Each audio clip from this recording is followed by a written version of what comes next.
اسوا کا معنی زیادہ برا، احسن کا معنی بہت زیادہ اچھا۔ اور یہ کن کے لیے استعمال کیا؟ محسنین کے لیے، جو نیک لوگ ہیں، صالح لوگ ہیں۔ جو جتنا اللہ کے قریب ہوگا پھر اس کا تھوڑا سا غلط عمل بہت بڑا بن جائے گا۔ پھر بہت قریب لوگوں نے اگر ان سے اجتہادی خطا بھی ہوئی ہے تو انہوں نے کہا ہے انی کنت من الظالمین۔ جب ان سے اجتہادی خطا بھی ہوئی جو ان کی شان کے تھوڑا سا منافی تھی، تو پھر انہیں کہنا پڑا ربنا ظلمنا انفسنا وان لم تغفر لنا۔ پھر اللہ نے خود بھی کہا وعصى آدم۔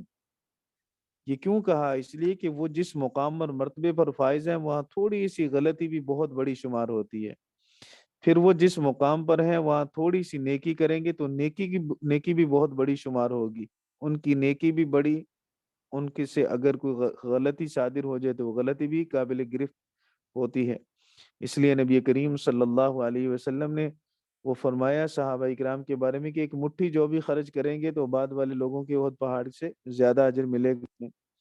انہوں نے اللہ کے رسول صلی اللہ علیہ وسلم کے کہنے پر مال خرچ کیا تو اللہ کے رسول نے پھر ان کے لیے وہ دعائیں فرمائی ہیں اور یہ تمغہ دیا اللہ کے رسول صلی اللہ علیہ وسلم نے کہ ما ضر عثمان ما عمل بعد هذا اليوم۔ عثمان آج کے بعد کچھ بھی کرے اس کا کوئی عمل اسے نقصان نہیں دے گا، کیونکہ اللہ کے رسول کے کہنے پر جیش العسرہ کے اندر انہوں نے مال بڑا خرچ کیا تھا۔ تو اب کوئی جتنا بھی مال خرچ کر لے بہرحال اس کو یہ نوید اور یہ بشارت اسے نہیں ملے گی۔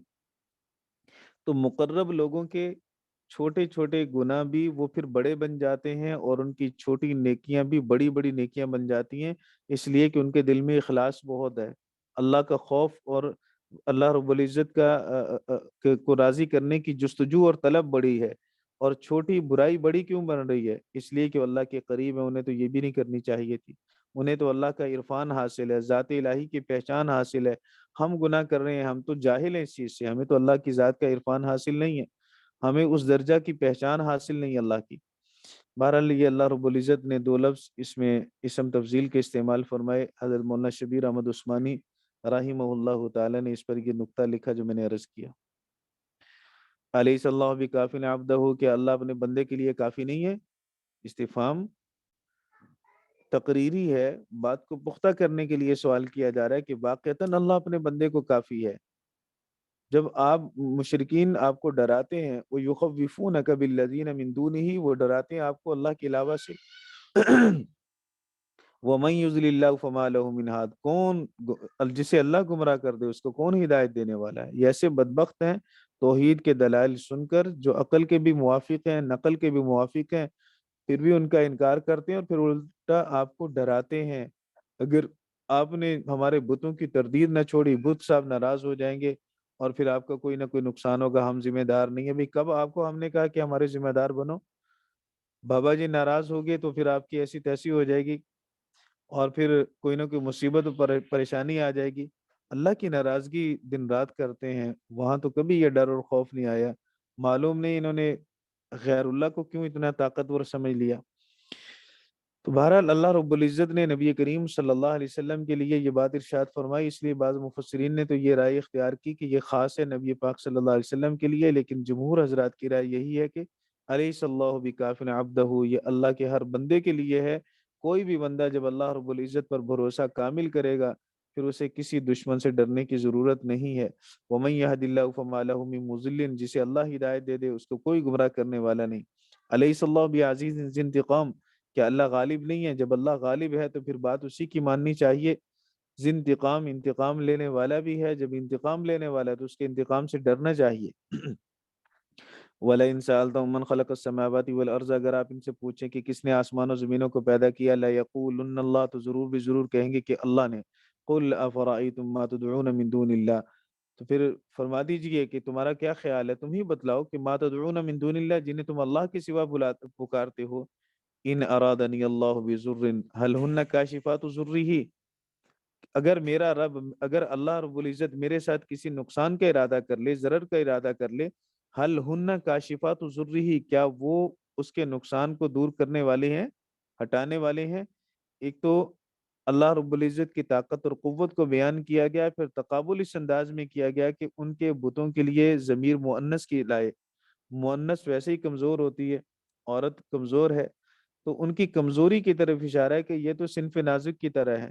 اور دوسرا انہیں غیرت بھی دلائی جا رہی ہے، بے شرمو بے حیاؤ، عورتوں کی پوجا کرتے ہو تم، عورتوں کے پیچھے چلتے ہو، انہیں اپنا معبود و مسعود مانتے ہو، اللہ نے تمہیں طاقت دی، قوت دی، عقل کامل دی، پھر ان کی پوجا کرتے ہو جو ناقصات العقل ہیں، پھر ان کے پیچھے بھاگتے ہو جو کمزور ہیں۔ تو اللہ رب العزت نے تمہیں شعور اور فہم اس لیے دیا کہ رب کو پہچانو، جن بتوں کو تم پکارتے ہو اور ان کی پوجا کرتے ہو وہ تو مؤنث ہیں۔ تو غیرت و حمیت بھی دلائی اور ان معبودان باطلہ کی کمزوری کی طرف بھی رہنمائی کی کہ وہ بڑے کمزور ہیں۔ حل ہن کاشفات ضرہ او ارادنی برحمت، یا اللہ میرے ساتھ رحمت کا ارادہ کرے، حل ہن ممسکات رحمت ہی، کیا کہ اللہ کی رحمت کو وہ روک سکتے ہیں؟ یقیناً وہ اللہ کی رحمت کو روک نہیں سکتے۔ اللہ نقصان دینے کا ارادہ کرے تو وہ نقصان کو کوئی روک نہیں سکتے۔ اللہ رب العزت فائدہ کرنے کا ارادہ کرے تو اللہ کے فائدے کیوں نہیں روک سکتے؟ قل حسبی اللہ، فرما دیجئے کہ اللہ میرا کافی ہے، اس لیے مجھے بتوں سے مت ڈراؤ، مجھے معبودان باطلہ سے مت خوف دلاؤ کہ یہ ہو جائے گا وہ ہو جائے گا، کچھ بھی نہیں ہوگا، میرا اللہ مجھے کافی ہے۔ علیہ یتوکل المتوکلون، توکل کرنے والوں کو اس ہی پر توکل کرنا چاہیے۔ علیہ کی ضمیر مقدم اس لیے کی کہ حسر والا معنی آ جائے، تو ہر توکل کرنے والوں کو اللہ پہ توکل کرنا چاہیے، اسباب پہ بھروسہ نہیں کرنا چاہیے۔ اسباب اختیار ضرور کیجئے لیکن بھروسہ اللہ کی ذات پہ رہے۔ قل یا قوم اعملوا علی مکانتکم، فرمایا کہ اے میری قوم عمل کرو اپنی جگہوں پر۔ یہ تحدید ہے، ڈانٹ ہے، جب تم سمجھتے نہیں ہو بار بار سمجھانے کے باوجود تو پھر ٹھیک ہے اپنی جگہ پہ جو کرنا ہے کرتے رہو۔ انی عامل، میں بھی کر رہا ہوں اپنا عمل، میں بھی عمل کر رہا ہوں۔ فسوف تعلمون، ان قریب تم جان لو گے، اپنے اعمال بد کا انجام تم جان لو گے اور تمہیں پتہ چل جائے گا سچ کیا تھا جھوٹ کیا تھا۔ من یاتیہ عذاب یخزیہ، کس کے پاس عذاب آتا ہے جو اس کو ذلیل کر دے گا۔ وَيَحِلُّ عَلَيْهِ عَذَابٌ مُقِيمٌ، اور اس پر ایسا عذاب نازل ہوگا جو ہمیشہ رہے گا۔ عذاب یخزی سے مراد دنیا کا عذاب ہے، اور مفسرین کرام نے فرمایا کہ اس سے مراد غزوہ بدر ہے۔ اللہ رب العزت نے بدر کے اندر کافروں کو ذلیل و رسوا کیا۔ وَيَحِلُّ عَلَيْهِ عَذَابٌ مُقِيمٌ، مقیم بمعنی دائم کے ہے، ہمیشہ کا عذاب، اور یہ آخرت میں ہوگا۔ انا انزلنا علیک الکتاب للناس بالحق، بے شک ہم نے آپ پر کتاب کو نازل کیا لوگوں کے لیے حق کے ساتھ۔ فمن اہتدی فلنفسہ، جو ہدایت پائے گا تو اپنے لیے، ومن ضل فانما یضل علیہا، اور جو گمراہ ہوگا تو بے شک اس کی گمراہی کا وبال اسی پر ہوگا۔ وما انت علیہم بوکیل، آپ ان پر حفیظ، وکیل بمنا حفیظ، آپ ان اور آپ ان پر نگران نہیں ہیں۔ اور دوسرا ترجمہ یہ بھی کیا گیا کہ آپ ان پر مسلط کر کے نہیں بھیجے گے۔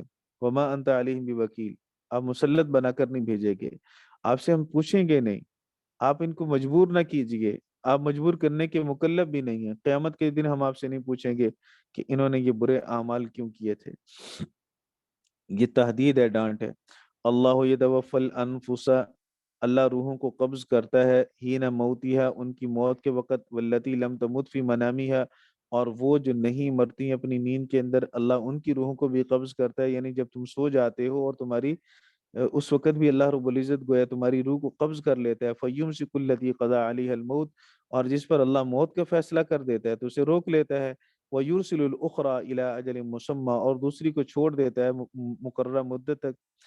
تو آیت مبارکہ کا ظاہر یہ بتلاتا ہے کہ تمہاری روح نیند کے وقت میں قبض ہو جاتی ہے۔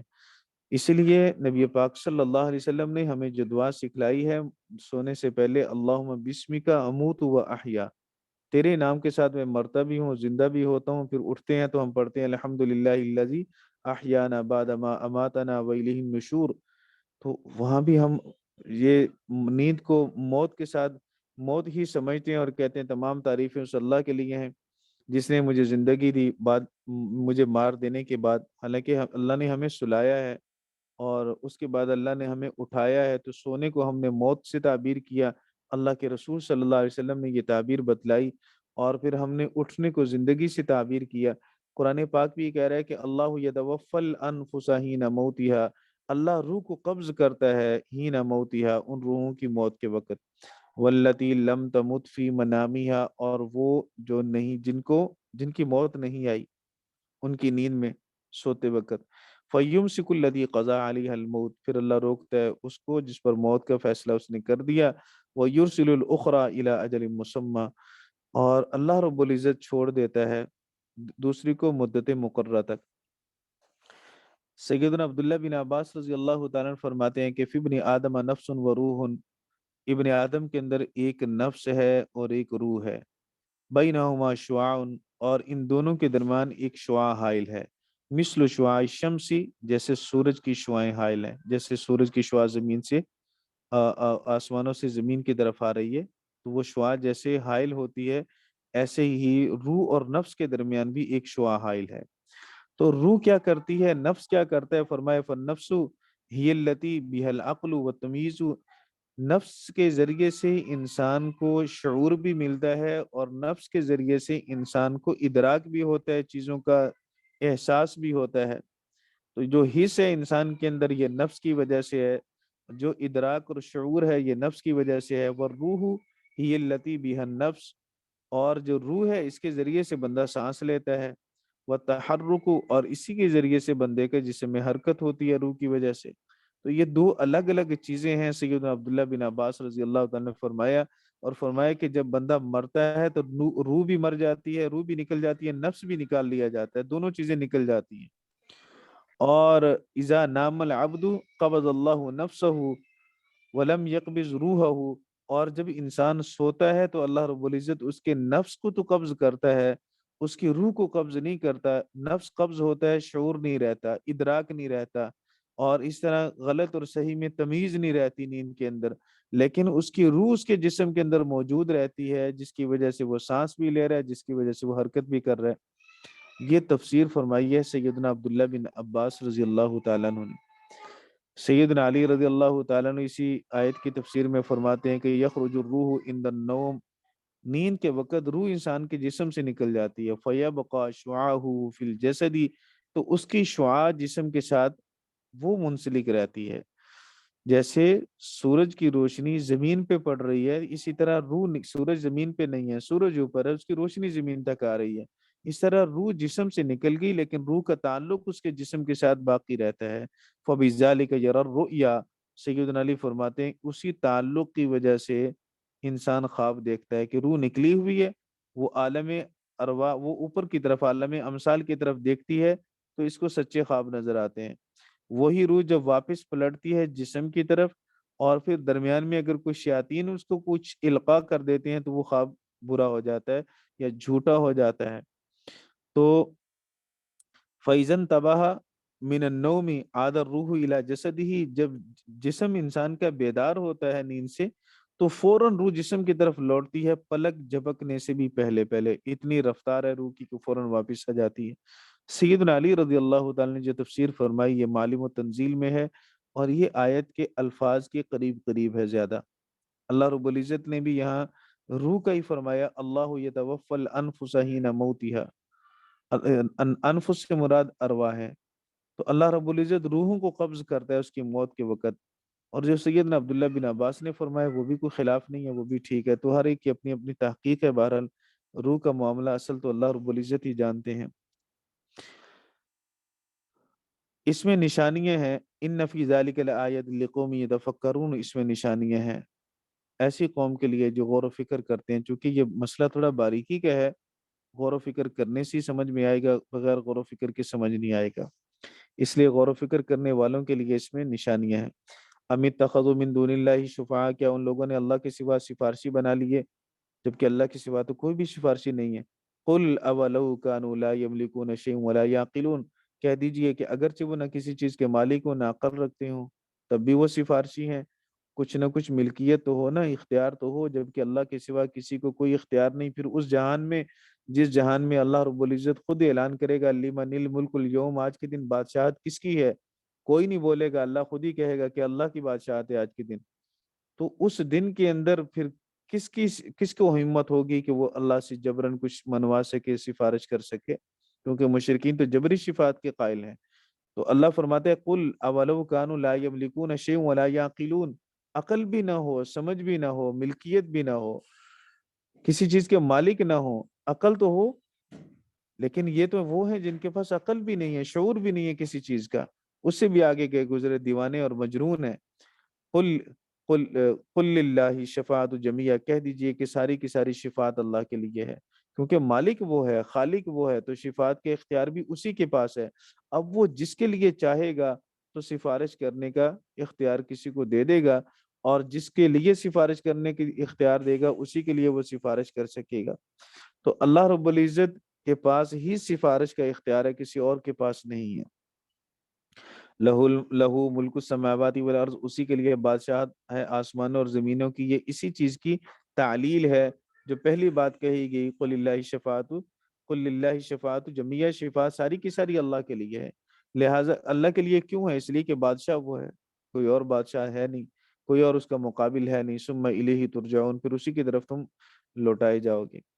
وَإِذَا ذُكِرَ الَّذِينَ مِن دُونِهِ إِذَا هُمْ يَسْتَبْشِرُونَ، نہیں، وَإِذَا ذُكِرَ اللَّهُ وَحْدَهُ، اور جب ایک اللہ کا ذکر کیا جائے، وَإِذَا ذُكِرَ اللَّهُ وَحْدَهُ اشْمَأَزَّتْ قُلُوبُ الَّذِينَ لَا يُؤْمِنُونَ بِالْآخِرَةِ، تو ان لوگوں کے دل منقبض ہو جاتے ہیں، ان لوگوں کے دلوں میں نفرت آتی ہے۔ اشمعزت کا معنی نفرت کے ساتھ بھی کیا گیا اور انقبضت کے ساتھ بھی کیا گیا۔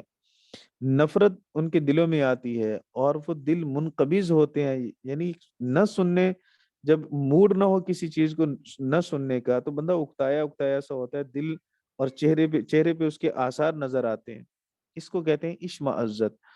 اشمعزت کا معنی مفسرین کرام نے فرمایا کہ ایسی گھٹن جو دل کے اندر ہو اور اس کے آثار چہرے پہ آ جائیں، اور استبشار اس خوشی کو کہتے ہیں جو دل کے اندر ہو اور اس خوشی کے آثار چہرے پہ آ جائیں۔ اب مشرکین کی حالت یہ ہے کہ جب اللہ کی توحید بیان کی جاتی ہے تو ایسے عجیب سے منہ بن جاتے ہیں ان کے، کہ وہ نفرت اندر کی گھٹن چہرے پہ واضح ہو رہی ہوتی ہے کہ یہ سننا نہیں چاہتے، ناگوار ہے انہیں۔ لیکن جب ان کے بابوں کا ذکر کیا جائے اور ان کے وہ معبودان باطلہ کا ذکر کیا جائے جن کو وہ مشکل کشا کہتے ہیں، وہ ان کی قصے کہانیاں سنائی جائیں تو پھر بڑے خوش ہوتے ہیں، پھر ایسے کھلکھلا اڑتے ہیں کہ ان کی کھلکھلاہٹ چہرے سے واضح ہوتی ہے اور ان کی خوشی چہرے سے واضح ہوتی ہے۔ تو اللہ رب العزت کی توحید کل بھی کڑوی تھی، آج بھی کڑوی ہے، آج بھی قرآنی توحید جب بیان کرو تو بہت سارے لوگوں کے چہرے پہ بل آ جاتے ہیں۔ ابھی ہم نے پیچھے آیت میں پڑھا کہ اللہ کسی کو فائدہ پہنچانا چاہے، کائنات میں اس فائدے کو کوئی روکنے والا نہیں۔ اللہ کسی سے فائدے کو روک لے تو کوئی اس فائدے کو پہنچانے والا نہیں ہے۔ تو نفع نقصان کا مالک اللہ، پھر اس بات پہ ذرا زور دے کے کہہ کے دیکھ لو، بہت سارے لوگ اس پہ ناراض ہوں گے، بہت سارے لوگوں کو اس پہ تکلیف اور حیرانگی ہوگی۔ تو توحید جب قرآن پاک والی خالص توحید آپ بیان کریں گے تو بڑے بڑے چہروں پہ ان کے رنگ بدلتے ہوئے یا پریشانی کے آثار آپ دیکھیں گے۔ تو اللہ رب العزت فرماتا ہے وَإِذَا ذُكِرَ اللَّهُ وَحْدَهُ اشْمَأَزَّتْ قُلُوبُ الَّذِينَ لَا يُؤْمِنُونَ بِالْآخِرَةِ، یہ کیوں دل بدلے ہیں؟ کیونکہ آخرت پر یقین نہیں، اللہ کے سامنے جواب دہی کا ڈر نہیں انہیں۔ اللہ کے سامنے جواب دہی کا ڈر ہوتا تو ہر چیز کا کرتا دھرتا اللہ ہی کو سمجھتے، وہی مشکل کشا، وہی حاجت روا، کوئی اور مشکلوں کو دور کرنے والا نہیں، کوئی اور حاجتوں اور پریشانیوں کو دور کرنے والا نہیں۔ وَإِذَا ذُكِرَ الَّذِينَ مِن دُونِهِ، جب ان کے اللہ کے سوا لوگوں کا ذکر کیا جائے، اِذَا هُمْ يَسْتَبْشِرُونَ، تو اچانک خوش ہو جاتے ہیں جیسے بڑی کچھ چیز انہیں مل گئی ہے۔ قل قل اللہم فاطر السماوات والارض عالم الغیب والشہادہ، کہہ دیجئے کہ زمین و آسمان کا پیدا کرنے والا اللہ ہے، عالم الغیبی، غیب کا جاننے والا ہے، والشہادتی، اور ظاہر کا جاننے والا بھی ہے۔ انت تحکم بین عبادک، آپ ہی اپنے بندوں کے درمیان فیصلہ فرمائیں گے، فی ما کانوا فیہ یختلفون، ان میں جن میں وہ اختلاف کیا کرتے ہیں۔ قل اللہم فاطر السماوات والارض، اللہ کی قدرت کا بیان ہے، اللہ جیسا قادر کوئی نہیں، اللہ کی قدرت کاملہ کا بیان ہے، اور اللہ کی قدرت کاملہ میں کوئی شریک نہیں ہے۔ عالم الغیب والشہادہ کے اندر اللہ کے علم کی کاملیت کو بیان کیا گیا ہے۔ اللہ رب العزت کا علم ایسا کامل ہے، اللہ کی صفت علم کے اندر بھی کوئی شریک نہیں ہے۔ انت تحکم بین عبادک، اس میں اللہ رب العزت کے جزا و سزا کی اختیار میں بھی کوئی شریک نہیں ہے، وہ وحدہ لا شریک ہے اس اختیار کے اندر بھی۔ لہٰذا جس قہری جبری صفات کے مشرک قائل ہے اللہ رب العزت پر ایسی کسی کی شفاعت نہیں چلے گی۔ فیصلے کا دن اسی کے قبضے قدرت میں ہے، وہی فیصلہ کرے گا ان چیزوں میں جن میں بندے اختلاف کرتے ہیں۔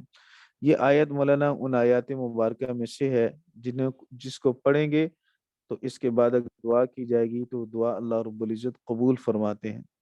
وَلَوْ أَنَّ لِلَّذِينَ ظَلَمُوا مَا فِي الْأَرْضِ جَمِيعًا، اور اگر ان لوگوں کے لیے جنہوں نے ظلم کیا وہ سب ہو جو زمین میں ہے، وہ سب کچھ سونا چاندی ہیرے جواہرات زمین و آسمان کے درمیان جو کچھ بھی ہے سارا کچھ انہیں کو دے دیا جائے، وہ مثلہ معه، اس کے ساتھ اور بھی ہو اسی کی مثل، لَافْتَدَوْا بِهِ مِنْ سُوءِ الْعَذَابِ يَوْمَ الْقِيَامَةِ، قیامت کے دن وہ برے عذاب سے بطور فدیہ کے اس کو دے کر چھوٹ نہیں سکتے۔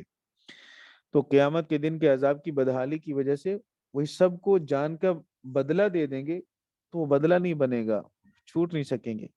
وہ بدا لہم من اللہ، اور ان کے لیے اللہ رب العزت کی طرف سے ظاہر ہوگا ما لم یکونوا یحتسبون، جو ان کے گمان بھی نہیں تھا۔ سفیان ثوری رحمہ اللہ تعالیٰ فرماتے ہیں یہ آیت پڑھتے اور پھر پڑھ کر فرماتے کہ ریاکار ہلاک ہو گئے، دنیا میں جنہیں وہ نیکیاں سمجھتے رہے قیامت کے دن وہ نیکیاں نہیں ہوں گی، یا دنیا میں جن کو اچھے اعمال سمجھ کے کرتے رہے قیامت کے دن جب اللہ کے پاس جائیں گے دھتکار دیے جائیں گے کہ یہ میرے لیے کیا ہی نہیں تھا، میں اس کا اجر کیسے دوں، بدلہ کیوں دوں اس کا، جن کے لیے کیا تھا ان سے جا کے بدلہ لے لو۔ بدا لہم من اللہ، ان کے لیے اللہ کی طرف سے ظاہر ہوگا ما لم یکونوا یحتسبون، جس کا وہ گمان نہیں کرتے تھے۔ وَبَدَا لَهُمْ سَيِّئَاتُ مَا كَسَبُوا، اور انہوں نے جو اعمال کیے تھے ان کے برے نتائج ظاہر ہوں گے، یعنی سیئات ما کسبوا جزاء سیئات ما کسبوا، جو انہوں نے برے اعمال کیے ان برے اعمال کا بدلہ ان پر ظاہر ہوگا۔ وحاق بہم، اور وہ بدلہ ان کو گھیر لے گا، سزا ان کو گھیر لے گی۔ حاقہ کا منع کیا گیا نزلہ۔ وحاق بہم ما کانوا بہ یستہزئون، جس کے ساتھ وہ مذاق کیا کرتے تھے وہ ان پر نازل ہوگا۔ دنیا میں مذاق کرتے تھے عذاب کا، جہنم کا، اور اللہ کی طرف سے آنے والی اس سزا کا جو شرک پر کفر پر بیان کی جاتی تھی، وہ مذاق کرتے تھے، آج وہ ان پر آ پڑے گی۔ فَإِذَا مَسَّ الْإِنسَانَ ضُرٌّ دَعَانَا، سو جب انسان کو کوئی تکلیف پہنچتی ہے تو وہ ہمیں پکارتا ہے۔ ثُمَّ إِذَا خَوَّلْنَاهُ نِعْمَةً مِنَّا، پھر جب ہم اسے اپنی جانب سے نعمت عطا کر دیتے ہیں، یہ سما آ گیا مولانا بیچ میں، دعانا سما، دعانا سما، اس نے ہمیں پکارا، ہم سے دعا کی پھر، اور سما کے بارے میں آپ نے نحو میں پڑھا کہ یہ اس کے لیے آتا ہے، تراخی کے لیے آتا ہے، تأخر فی الزمان کے لیے آتا ہے۔ اس کا مطلب یہ کہ دعا فوراً قبول نہیں ہوتی، تھوڑا ٹائم اس میں ہوتا ہے۔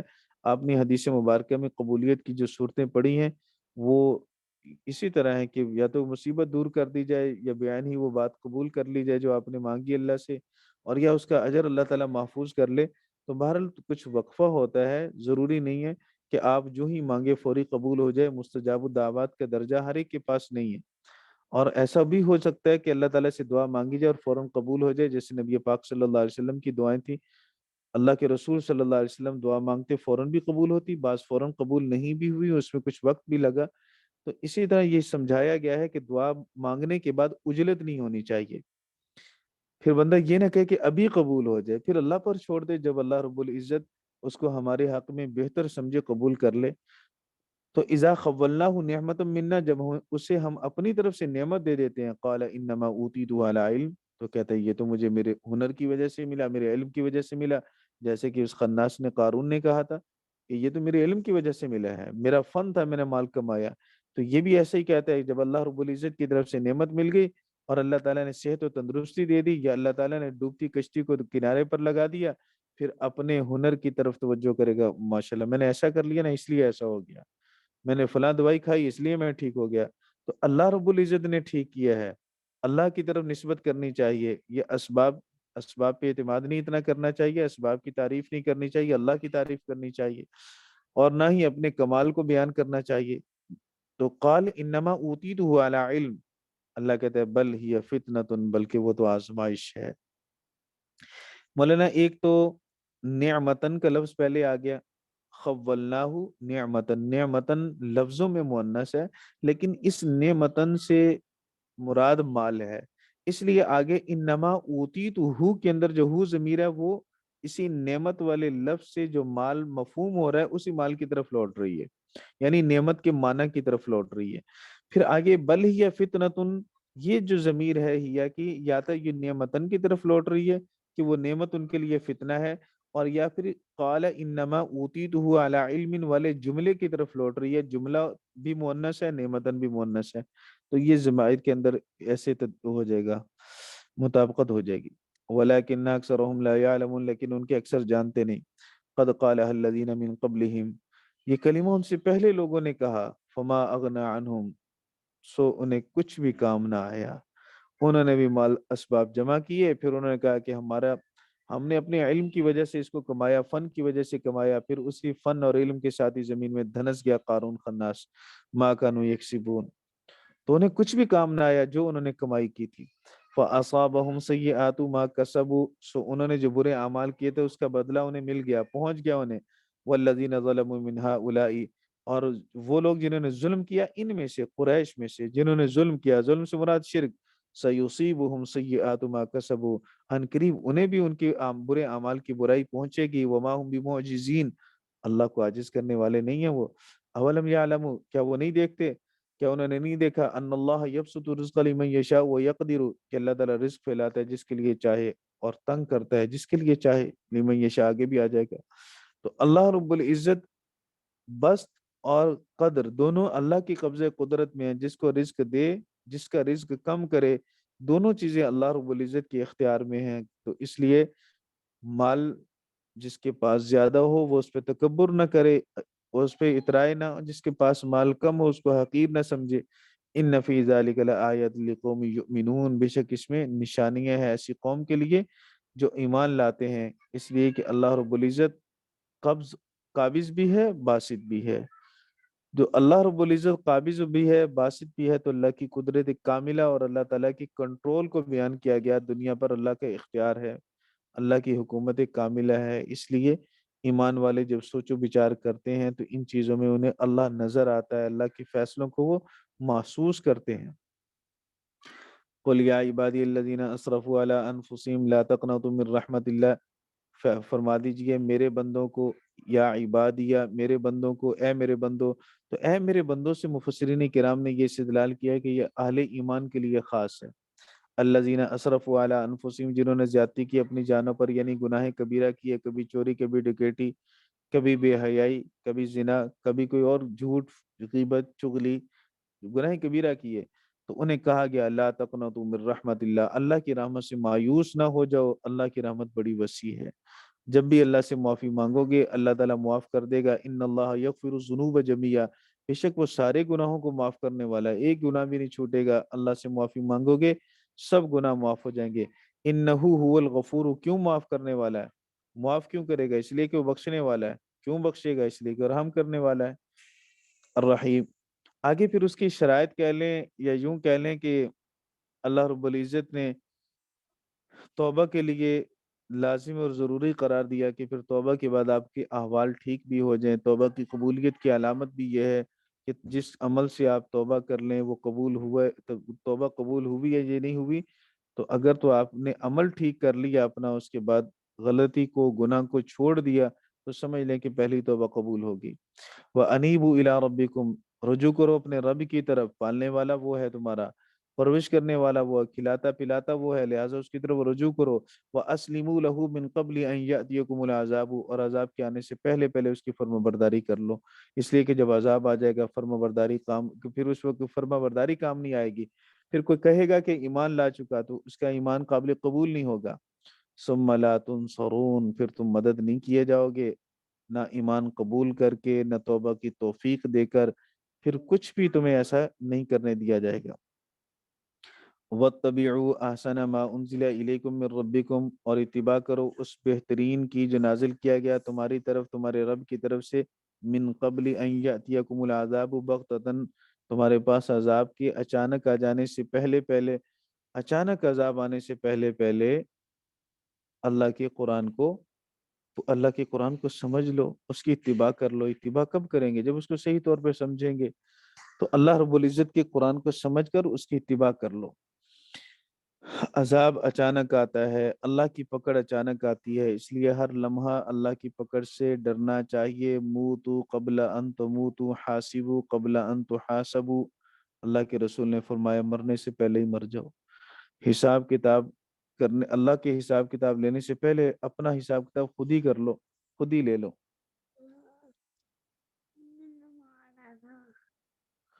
وَأَنْتُمْ لَا تَشْعُرُونَ، اور تمہیں شعور بھی نہ ہو اس چیز کا۔ ان تقول نفس یا حسرت علی ما فرطت فی جنب اللہ فی دین اللہ، جنب اللہ کا معنی فی دین اللہ، کبھی کوئی جان یوں کہنے لگے گی ہائے میری حسرت اس چیز پر جو میں نے اللہ رب العزت کے دین کے بارے میں تقصیر کی، کمی کی، اس پر افسوس کرے گا، ہائے افسوس۔ تو اس افسوس کے دن آنے سے پہلے پہلے عمل کر لو تاکہ اس دن میں افسوس نہ کرنا پڑے۔ وَإِن كُنتُ لَمِنَ السَّاخِرِينَ، بے شک میں تو مذاق اڑانے والوں میں سے تھا، اور دنیا میں مذاق اڑاتے تھے۔ ان الذین اجرموا كانوا من ان الذین اجرموا كانوا من الذین آمنوا يضحكون، ایمان والوں پہ ہنستے تھے۔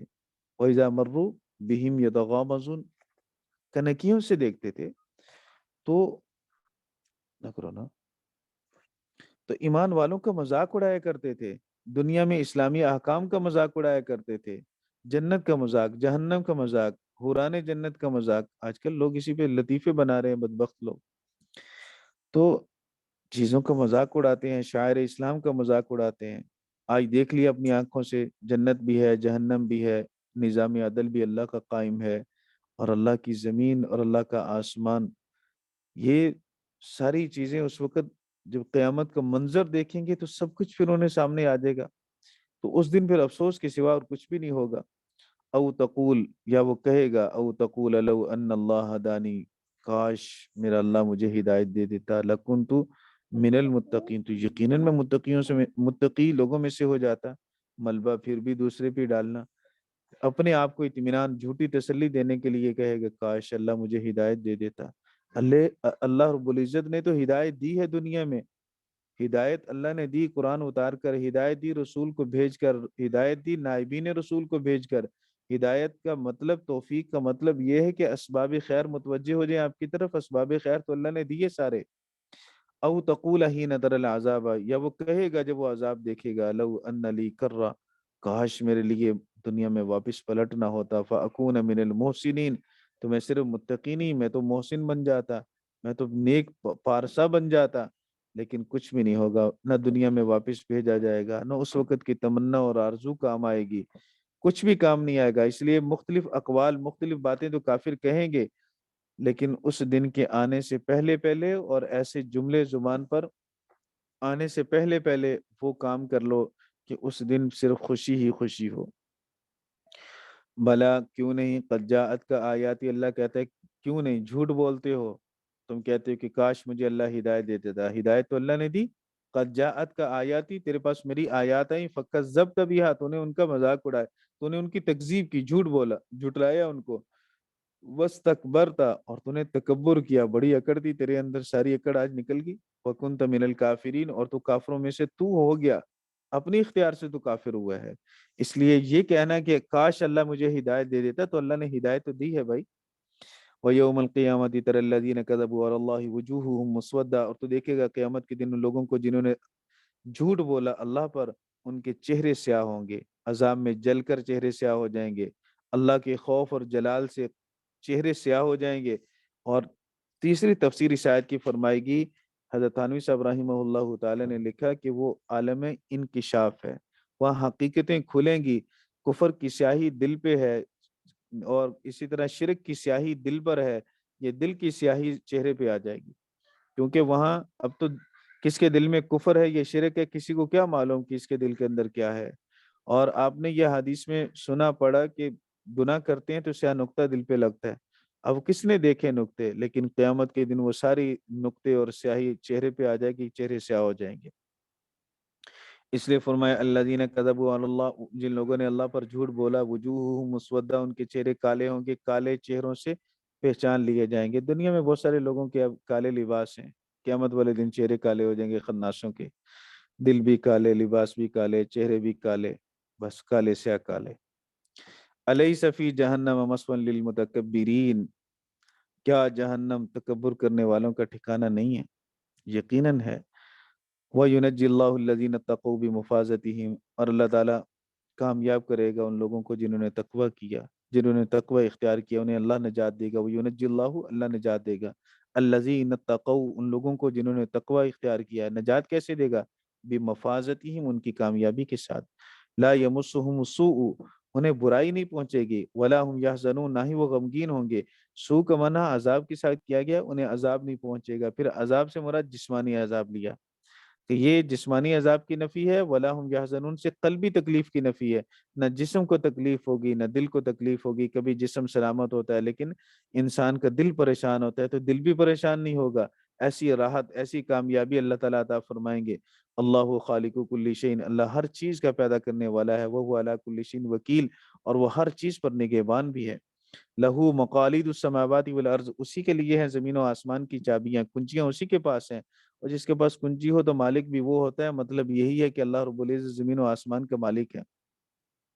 والذین کفروا بآیات اللہ اولئک هم الخاسرون، اور جن لوگوں نے کفر کیا، اللہ کی آیات کا انکار کیا، اولئک هم الخاسرون، وہی لوگ خسارے والے ہیں، باقیوں کو خسارہ نہیں، اس لیے کہ خسارہ ان کا دائمی ہے۔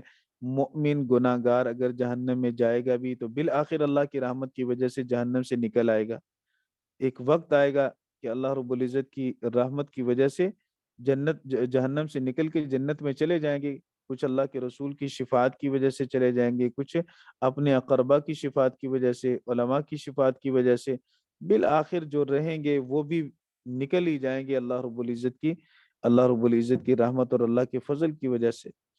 تو اس لیے یہاں حسر ہے، اولئکا ضمیر، یہ اس میں اشارہ، پھر ہم ضمیر، پھر آگے الخاسرون معرفہ، تو حسر آگے وہی لوگ خسارے میں، کیونکہ خسارہ ان کا ہے جو دائمی جہنم میں رہیں گے، اور جنہوں نے کبھی نہ کبھی نکل آنا ہے تو بہرحال خسارہ ہے، لیکن وہ حقیقی خسارہ نہیں ہے، حقیقی مقام ان کا پھر بھی جنت ہے، اس لیے اللہ رب العزت نے یہاں حسر والا جملہ ارشاد فرمایا۔ قل افغیر اللہ تأمرونی، یہ تیسری مرتبہ سورت کا دعویٰ بیان کیا جا رہا ہے۔ آپ فرما دیجئے اے جاہلو، کیا تم مجھے کہتے ہو کہ اعبدو، میں عبادت کروں، غیر اللہ، اللہ کے علاوہ کی، افغیر اللہ اعبدو، کیا میں اللہ کے سوا کی عبادت کروں، تأمرونی، تم مجھے یہ بات کہتے ہو، ایہا الجاہلون، اے جاہلو، کہ یہ کام جاہل ہی کر سکتا ہے، کوئی عالم یہ کام نہیں کر سکتا۔ صاحب علم آدمی اللہ کے سوا کبھی کسی کو نہیں پکارے گا، جو پکارے گا وہ بھلے 8 نہیں 16 سال بھی پڑا ہو تو وہ جاہل ہے۔ اس لیے اللہ رب العزت نے عالم اس کو قرار دیا جو اللہ کی توحید کو ماننے والا ہے، جو اللہ کی توحید کو نہیں مانتا وہ جاہل ہے۔ اللہ کے رسول صلی اللہ علیہ وسلم کو کہا کہ آپ ان سے کہہ دو، وہ جب نبی کریم صلی اللہ علیہ وسلم کو مشرکین مکہ نے کہا تھا کہ دولت بھی لے لو، عورت بھی لے لو، عہدہ بھی لے لو، بس ہمارے بتوں کو کچھ نہ کہو، ہمارے بتوں کی یہ تعریف کر دو، تعریف نہیں کرنی کم از کم برائی تو بیان نہ کرو، ہمارے بتوں پہ ہاتھ ہی رکھ دو۔ سورہ کافرون کا جو شان نزول آپ نے گزشتہ سال پڑھا۔ تو اللہ فرماتا ہے ان سے کہہ دو افغیر اللہ تأمرونی، کہ اللہ کے سوا کے بارے میں تم مجھے کہتے ہو اعبدو، کہ میں عبادت کروں، ایہا الجاہلون، جاہلو۔ تو کبھی کبھی خطاب مولانا یوں بھی کرنا پڑتا ہے، جب کوئی بالکل ہٹ دھرم ہو جائے تو پھر اس کی ہٹ درمی کو یوں بھی توڑا جاتا ہے، پھر اس کے غرور کو یوں بھی ختم کیا جاتا ہے۔ ہمیشہ دوستو بھائیو بزرگوں نہیں، کبھی انداز تخاطب یوں بھی ہوتا ہے، جب سامنے ضدی کافر کھڑا ہو پھر اس کے لیے تھوڑے الفاظ سخت بولنے پڑتے ہیں۔ قل یا ایھا الکافرون اولئک کالانعام بل هم اضل، جانوروں کی طرح ہیں وہ، تو یہ مثلہم کمثل الکلب، ان کی مثال کتے کی سی ہے۔ تو مختلف الفاظ اللہ تعالیٰ نے مختلف مقامات پر بڑے سخت الفاظ بولے، یہ ان کافروں کے لیے جو ضدی قسم کے کافر ہوں۔ تو یہ بھی ضدی قسم کے کافر ہیں، بار بار اللہ کے رسول کو بجائے ان کی بات پہ غور کرنے کہ وہ اللہ کے رسول ہی کو کہہ رہے ہیں کہ بتوں کی تعریف کر دو، ہاتھ ہی پھیر دو، اللہ کے رسول صلی اللہ علیہ وسلم سے کہلوایا گیا کہ یہ جاہل ہیں، ایھا الجاہلون، اے جاہلو، وَلَقَدْ أُوحِيَ إِلَيْكَ، یہ دلیل ہے وحی، وَلَقَدْ أُوحِيَ إِلَيْكَ وَإِلَى الَّذِينَ مِن قَبْلِكَ، تحقیق وحی کی گئی آپ کی طرف بھی اور آپ سے پہلے لوگوں کی طرف بھی، لَإِنْ أَشْرَكْتَ، اگر آپ نے شرک کیا، یہ بالفرض والمحال ہے، ایک فرض کیا گیا ایک بات کو، اس کا احتمال نہیں ہے، امکان نہیں ہے انبیاء علیہ الصلوۃ والسلام سے، اور یہ بات قانون کے طور پر سب کو بتلائی گئی کہ دیکھو تمہارے درمیان سب سے زیادہ مقرب، سب سے زیادہ پیارا، سب سے زیادہ محبوب میرا رسول ہوتا ہے، کیوں میں اس کو چنتا ہوں، منتخب کرتا ہوں، اپنا قاصد اور سفیر بناتا ہوں۔ اگر وہ بھی شرک کر دے گا تو معاف میں اسے بھی نہیں کروں گا جسے میں نے خود چنا ہے۔ تو تم تمہاری کیا حیثیت ہے، کیا وقت ہے تمہاری کہ تم شرک کرو گے تمہیں کچھ نہیں کہا جائے گا؟ میں نے اپنے محبوب کو نہیں چھوڑنا اگر وہ شرک کر لے۔ تو یہ بالفرض والمحال بات کی گئی ہے، اور شرک کی قباحت کو اور اللہ نے اپنے غصے کو بیان کرنے کے لیے، ظاہر کرنے کے لیے، تاکہ اس کو سمجھیں لوگ کہ جہاں معافی نہیں ہے تو عام انسان کو معافی کیسے ملے گی؟ شرک ہے ہی اتنا بڑا جرم کہ جب وہ نبی کو معاف نہیں ہوتا تو غیر نبی کو معاف کیسے ہوگا؟ لَإِنْ أَشْرَكْتَ، اگر تو نے شرک کیا، لَيَحْبَطَنَّ عَمَلُكَ، تیرے سارے عمل ختم ہو جائیں گے، وَلَتَكُونَنَّ مِنَ الْخَاسِرِينَ، اور تو خسارہ پانے والوں میں سے ہو جائے گا۔ بل اللہ، بلکہ اللہ، فَعْبُدْ، اس ہی کی عبادت کر، چونکہ مفعول بھی مقدم آ گیا۔ وَقُم مِّنَ الشَّاكِرِينَ، اور شکر کرنے والوں میں سے ہو جا، قدردان لوگوں میں سے ہو جا، کہ قدردانی یہی ہے اللہ کی کہ عبادت صرف اسی کی جائے جو اللہ کے سوا کسی اور کو پکارے، اللہ کے سوا کسی اور کے آگے سجدہ ریز ہو، یہ نہ قدرہ انسان ہے، نہ شکرہ انسان ہے۔ اللہ کی عبادت اور اللہ رب العزت ہی کی عبادت اور اسی کے سامنے سجدہ ریز ہونا، یہ اصل قدردانی ہے۔ اس لیے اللہ نے فرمایا کہ وما قدر اللہ کا قدری ہی، ان لوگوں نے اللہ کی عظمت کو نہیں سمجھا، اللہ کی ایسے قدر نہیں کی جیسے قدر کرنے کا حق ہے۔ یہود نے سیدنا عزیر کو اللہ کا بیٹا بنا دیا، نعوذ باللہ۔ عیسائیوں نے سیدنا عیسیٰ بن مریم کے بارے میں کہا۔ مشرکین نے شرک کی مختلف صورتیں اور شکلیں انہوں نے گھڑی۔ والارض جميعا قبضته والارض جميعا قبضته یوم القیامت والسماوات مطویات بیمینہ، اور زمین ساری کی ساری قبضته اس کی مٹھی میں ہوگی قیامت کے دن، والسماوات مطویات بیمینہ، اور آسمان اس کے دائیں ہاتھ میں لپٹے ہوں گے۔ متقدمین نے اس آیت کو اس کے ظاہر پر ہی محمول کیا اور فرمایا کہ یہ مشتبہات میں سے ہے، اس آیت کا کیا معنی، کیا تفسیر، یہ اللہ ہی بہتر جانتا ہے، کیسے اس کے ہاتھ میں زمین ہوگی اور کیسے اس سے دائیں ہاتھ میں آسمانوں کو لپیٹا ہوگا۔ جو متاخرین مفسرین کرام ہیں انہوں نے فرمایا کہ یہ آیت اللہ کی طاقت اور قوت سے کنایا ہے، اور یہ مجاز ہے، حقیقت پر محمول نہیں ہوگا کہ آسمانوں کو اللہ لپیٹ لے اور زمین کو اپنے ہاتھ میں لے لے۔ یہ صرف طاقت اور قوت سے کنایا ہے کہ اللہ رب العزت کا غلبہ زمینوں پر بھی ہے، آسمانوں پر بھی ہے، باقی اللہ رب العزت ہی بہتر جانتے ہیں۔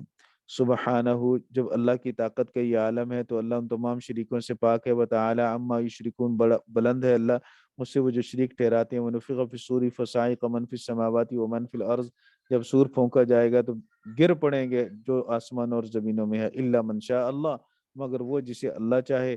تو اللہ کن کو چاہے گا؟ مفسرین کرام نے فرمایا ملائکہ اربع، جبرائیل، میکائیل، اسرافیل، ملک الموت، حملۃ العرش، عرش کو اٹھانے والے فرشتے۔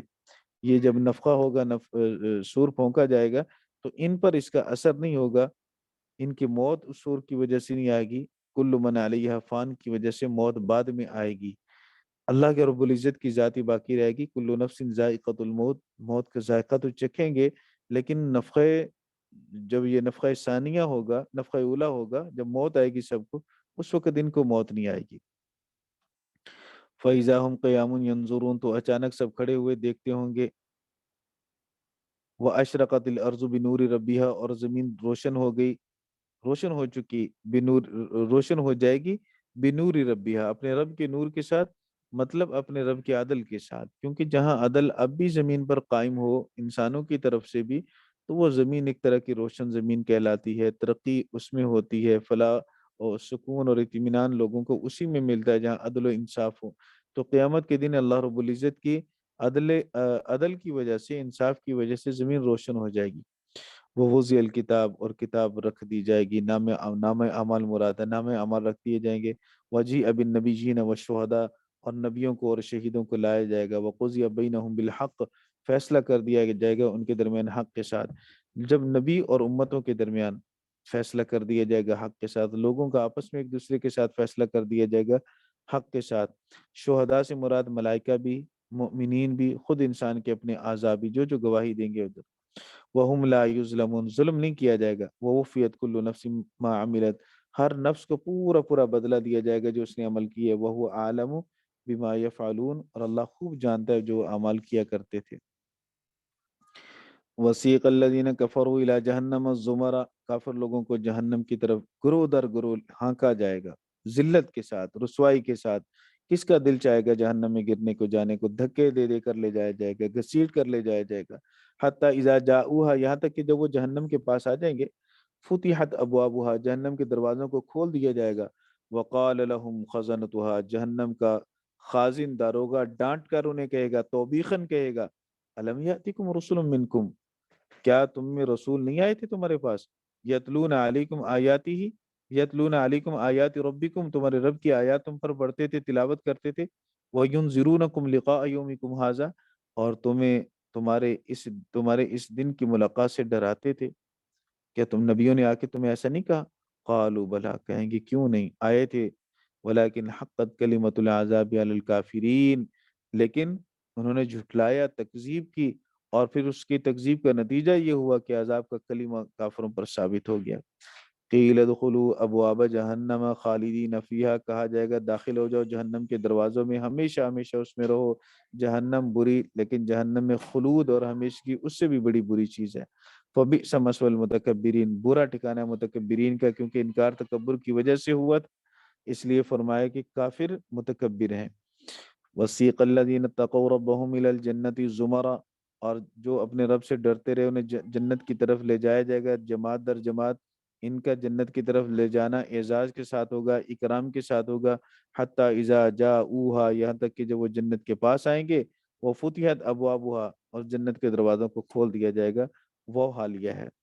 وقال لهم خزنتها، ان کا خازن دروغہ، جنت کا دروغہ اور نگہبان ان سے کہے گا، سلام علیکم، سلامتی ہو تم پر، طبتم فادخلوها خالدین، رہو اس میں ہمیشہ ہمیشہ رہنے کے لیے داخل ہو جاؤ. وقالوا الحمد للہ الذی صدقنا وعدہ، اور وہ کہیں گے تمام تعریفیں اس اللہ کے لیے ہیں جس نے ہمارے ساتھ اپنے وعدے کو سچا کر دیا.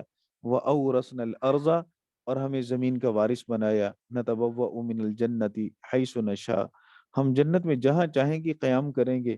فَنِعْمَ أَجْرُ الْعَامِلِينَ، عمل کرنے والوں کا اجر کتنا اچھا ہے. تو یہاں مؤمنین کہنے کی بجائے عاملین فرمایا کہ ایمان کے ساتھ عمل صالحہ بڑا ضروری ہے. إِلَّا الَّذِينَ آمَنُوا وَعَمِلُوا الصَّالِحَاتِ، اللہ نے استثناء کیا، والعصر کہہ کر قسم اٹھائی، اور پھر اللہ نے فرمایا کہ سارے انسان خسارے میں، ان الانسان لفی خسر، سارے انسان خسارے میں، گھاٹے میں. الا الذین آمنوا، مگر وہ جو ایمان لائے، وعملوا الصالحات، اور اعمال صالحہ کیے. تو ایمان کے ساتھ اعمال صالحہ ضروری، اس لیے یہاں اللہ جنت میں داخل کر رہا ہے، فرما رہا ہے فنعم اجر العاملین، عمل کرنے والوں کا اجر بہت اچھا ہے. وَتَرَى الْمَلَائِكَةَ حَافِّينَ، اور تو دیکھے گا ملائکہ کو عرش کے ارد گرد، من حول العرش یسبحون، یہ دائرے کے اندر ہوں گے، گول دائرے کے اندر ہر طرف، جیسے کعبۃ اللہ کے ارد گرد سارے نماز پڑھتے ہیں. یسبحون بحمد ربی، وہ تسبیح کرتے ہوں گے اپنے رب کی تعریف کی. وقضی بینہم بالحق، فیصلہ کر دیا جائے گا ان کے درمیان حق کے ساتھ. وقیل الحمد للہ رب العالمین، جو کہ جنت کی نعمتوں کا بیان ہوا، اللہ رب العزت کے ساتھ ملائکہ کی عاجزی، انکساری اور عبادت کا، تسبیح و تحلیل کا بیان ہوا، اور پھر حق کے ساتھ نظام عدل کا بیان ہوا.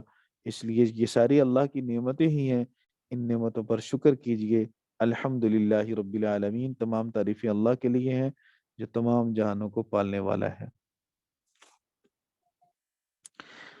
جی دوستو، بھائیو، بزرگو، آج کا سبق آسان تھا، مشکل نہیں تھا، زیادہ کوئی اتار چڑھاؤ نہیں تھا.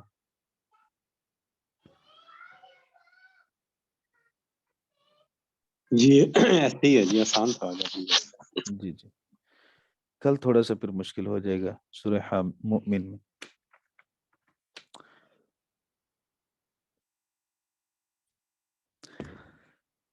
چلیں جی، کوئی سبق کے متعلق کوئی بات ہو تو پوچھ سکتے ہیں،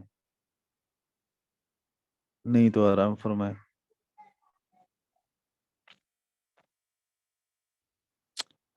کیوں جی اپنے وہ ڈاکٹر؟ رضی اللہ تعالیٰ عنہ کے بارے میں آپ نے بتایا تھا کہ عثمان آج کے بعد کوئی بھی عمل کرے تو مواخذہ نہیں ہوگا کوئی بھی نا. جی جی جیش تبوک کے الاسرا موقع پر، یعنی غزوہ غزوہ تبوک. تبوک کی ہوگی نا جیش الاسرا. جی جی جی. لیکن جو بدری تھے ان کو تو پہلے بھی کہا گیا تھا نا، کہہ دو ان بدریوں سے اب یہ کوئی عمل کرے نہ کریں یہ سب بخشے بخشائیں. اس میں تو یہ بھی آتے ہیں نا، اس عثمان بھی آتے ہیں بدر. کہاں آیا یہ عمل کرے نہ کرے؟ اس طرح کی کوئی آیت ہے جس کا مفہوم اس طرح ہے؟ نہیں، رضا کا اعلان تو ہوا لیکن عمل کی چھٹی تو کسی کو بھی نہیں ملی. حضرت عثمان کو یہ جو کہا گیا نا، تو وہ یہ کہا گیا کہ ما ضر عثمان ما عمل بعد هذا اليوم، یعنی اگر عثمان سے کچھ خطا بھی ہوگی تو اللہ اس کا مواخذہ نہیں کرے گا. عمل کی چھٹی نہیں ملی. اچھا میں نے عمل لکھا ہے نا پھر اسی. اچھا یعنی یہ نہیں کہا عثمان گیا کہ آپ کوئی بھی عمل نہ کر، یہ عمل کی جی چھٹی نہیں ملی. مطلب یہ ہے کہ اگر تجھ سے کوئی خطا بھی ہوگی تو نے آج اتنا اللہ کے رسول کے دل کو خوش کیا، سخاوت کی، کیونکہ 10,000 لوگوں کا، فوجیوں کا جی سامان سیدنا عثمان بن عفان نے تنہا انہوں نے انتظام کیا تھا. اور پھر تقریباً 1,000 اشرفیاں سونے کے سکے اللہ کے رسول صلی اللہ علیہ وسلم کے سامنے انہیں ڈھیر کر دیے. تو ان کو پلٹ رہے تھے اللہ کے رسول اور بار بار فرما رہے تھے ما ضر عثمان ما عمل بعد هذا اليوم، عثمان آج کے بعد کوئی عمل بھی کرے گا تو اس کا اس سے مواخذہ نہیں کیا جائے گا. استاد جی جی جی آپ کہہ رہے تھے جب سور پھونکا جائے گا تو ملائکہ اربع اور عرش کو جو اٹھانے والے فرشتے ہیں وہ اس کے بعد پھر مریں گے نا سور کے بعد. ان کو موت نہیں آئے گی. نفخہ اچھا جو اولا ہے اس وقت موت آئے گی نا، پھر نفخہ ثانیہ میں سب اٹھیں گے اچھا تو ان کو موت نہیں آئے گی اس وقت، پھر ان کو بعد میں موت آئے گی. اس وقت موت نہیں ہوگی ان کی. استاد جی بعد میں کب؟ بعد میں اللہ کو پتا، میں تو اس وقت کچھ نہیں کر رہا ہوں گا ابھی. اور استاد جی یہ شیطان کو موت کب آئے گی؟ یہ تو یہ اسرائیل سے ملنا پڑے گا. اب ملک الموت سے پوچھنا پڑے گا.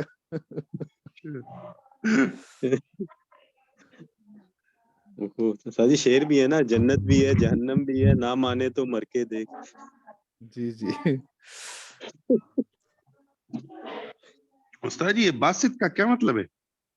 پھیلانے والا، اور قابض کا؟ روکنے قابض والا. اس کا الٹ ہو گیا نا. استاد جی یہ جو دو پڑھتے ہیں نا، یا باسط یا قابض، اس سے رزق بڑھتا ہے؟ یا قابض رزق کے بڑھنے کے لیے تو میرے خیال نہیں پڑھتے. باسط تو پڑھتے ہیں، یا رزاق کو یا باسط. تو لیکن قابض کا اس نام مبارک کا اس کے ساتھ تو استعمال نہیں کیا جاتا. قابض کا معنی تو روکنے والا ہے. روکنے والا بھی. اور مقاصد کے لیے اس صفت کا استعمال کیا جاتا ہے، لیکن رزق کی کشادگی کے لیے اس کو نہیں پڑھا جاتا. استاد جی یہ مطویات النس کا کیا مطلب ہے؟ لپیٹنے والا. مطویات کا معنی بھی لپیٹا ہوا ہے نا. سر جی آپ نے یہ ایک حدیث بتائی تھی یہ موت سے پہلے مر جاؤ، سر جی اس کی ذرا عربی بتا دیں گے؟ موتو قبل ان تموتو. اچھا موت قبل موتو موتو موتو موتو قبل موتو. میم پہ پیش آئے گی. موتو جی ٹھیک. موتو قبل ان تموتو. قبل ان تموتو. حاسبو قبل ان تحاسبو. جی یہ تو یاد ہے مجھے. موتو قبل ان تموتو. جی ٹھیک ہے.